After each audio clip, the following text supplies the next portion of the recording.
Сайн байцгаана уу эрхэм мөндөд үзэгчдээ. Японд Монгол Ирээдүйн нийтийн холбооноос бэлтгэн хүргэдэг цаг үе мэдээлэл хэлбэр эхлэхэд бэлэн боллоо.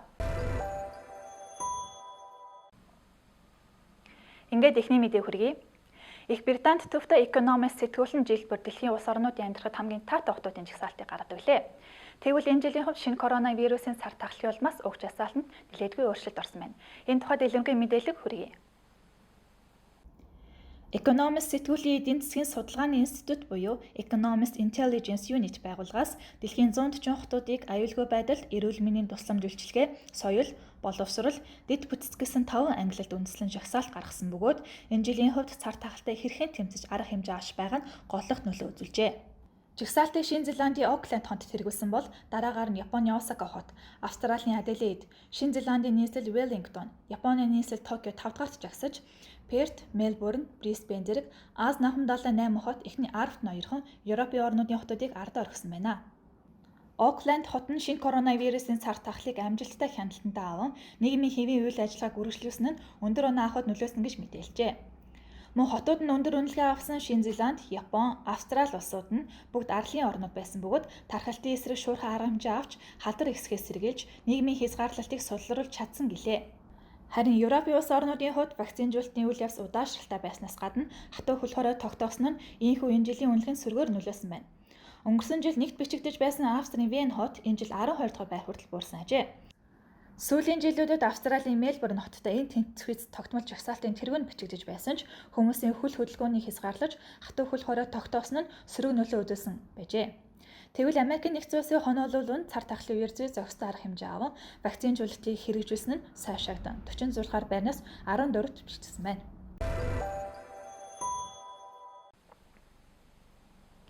Найруулагч Зол жаргалын шат кино Азийн томоохон олуулсан богино хэмжээний кино наадмаас шагналт хүртсэн баяртай мэдээ хүрэхэд таатай байна.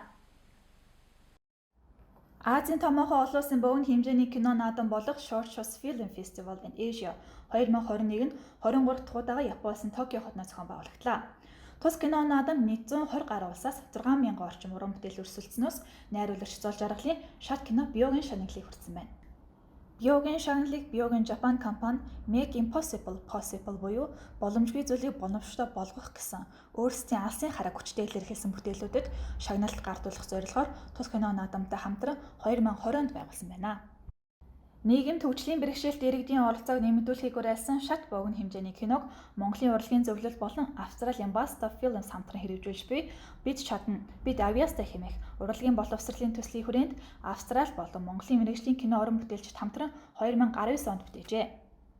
Уг кинонд гэр хороололд амьдардаг өсчин болох мөрөөдөлтэй сонор өсчний сургалтанд суухаар шийдсэн бөгөөд түүний өмнө даван гарах ёстой олон төрлийн шат тулгарна. Дүүн тэрэгэнтертэй ахыгаа бүх чадлаараа дэмжих ах トゥ угийн хайрыг харуулах бөгөөд тэдний эерэг хандлага нь эргэн тойрныхоо хүмүүс нөлөөлж шантралгүйгээр зорилготой хүртэх нь Бьогийн Жапоны боломжгүй зүйлийг боломжтой болгох гэсэн үзэл бодолтой нийцсэн хэмээн онцолжээ. Энэхүү кинонд хөгжлийн бэрхшээлтэй залуус өөрсдийн дуу хоолойгоо нийгэмд хүргэхийн тулд өөрсдөө оролцсон бүтээснээрээ онцлогтой юм байна. Дашрамт дуртахад тус кино нь 12 дахь удаагийн Улаанбаатар олуулсан кино наадамд Аз намхан далайн бүсийн дэлгэцийн форум сонгогдож байсан билээ. Мөн Оскарын наадмын өнгийг тодорхойлдог Америкийн Cinequest кино наадмаас шилдэг гэр бүлийн богино хэмжээний кино шагнал хүртсэн байна. Тус кино наадам шалгарсан 250 гаруй бүтээлийг веб хуудасаар нь дамжуулан 6 дугаар сарын 30-ныг дуустал үнэгээ үзэх боломжтой.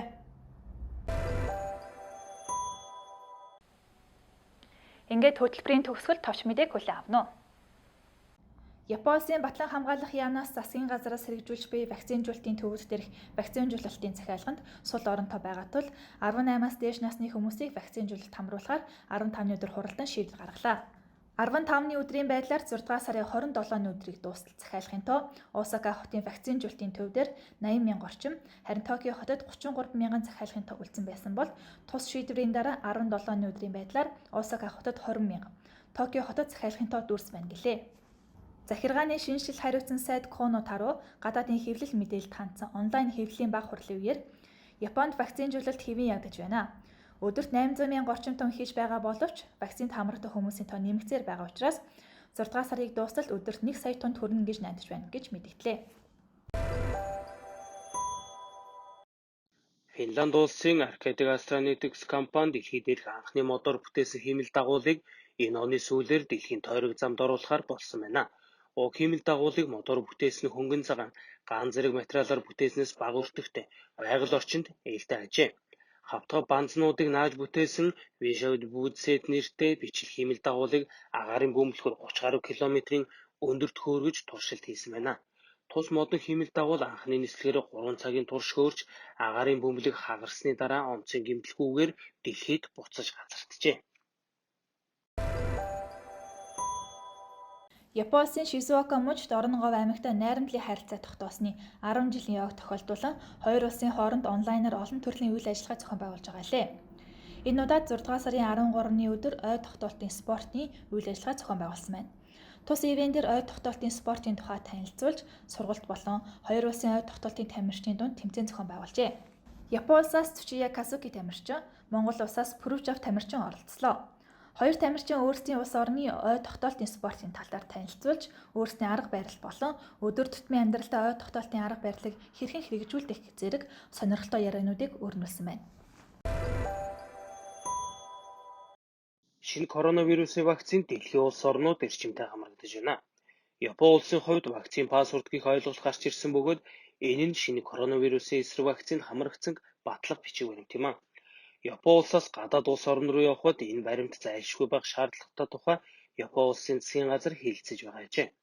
Засгийн газар 7 дугаар сараас эхлэн вакцин пассворд баримтыг хэвлэж эхлэхээр төлөвлөж байгаа тухайга мэдгдлээ. Иргэд вакцинд хамрагдсан хот аймаг дүүргээс уг баримтыг авах боломжтой бөгөөд энэ баримт дээр хизээ хаана шинэ коронавирусын вакцинд хамрагдсан тухай болон бусад мэдээлэл агуулгадж байхаар төлөвлөж байгаа гинэ.